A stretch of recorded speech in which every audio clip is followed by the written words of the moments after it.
This is your measurement test. Please put your name at the top and also look at the board and write the date down for today. Remember, you can always pause this video while you are writing down answers, or you may rewind and rewatch part of the video if you need to hear the directions again. The first section says, circle which object there are more of. We have X's and O's. You need to count all the X's and count all the O's and then circle which one has more. Remember, these lines on the side are for the teacher. Please do not write on them. Number 2 says, how many paper clips long is this pencil?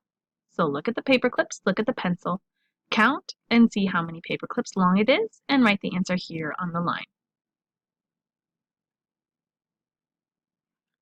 The next one says, measure this object with a ruler. Your teacher has some rulers. You can go up and grab one.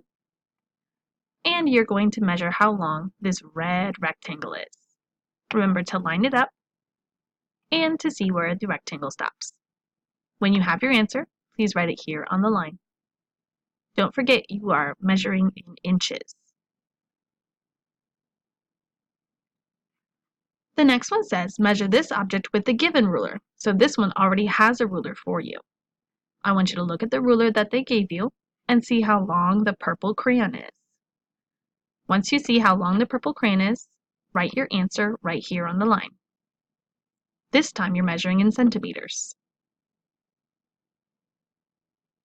And for our last section today, it says, how much longer is the green pencil than the yellow pencil? So you're going to have to look and see how long the yellow pencil is and how long the green pencil is and see how many more inches the green pencil is. Once you found out how many more inches it is, write the answer here on the line. Make sure you've answered all the questions and then turn it in, please.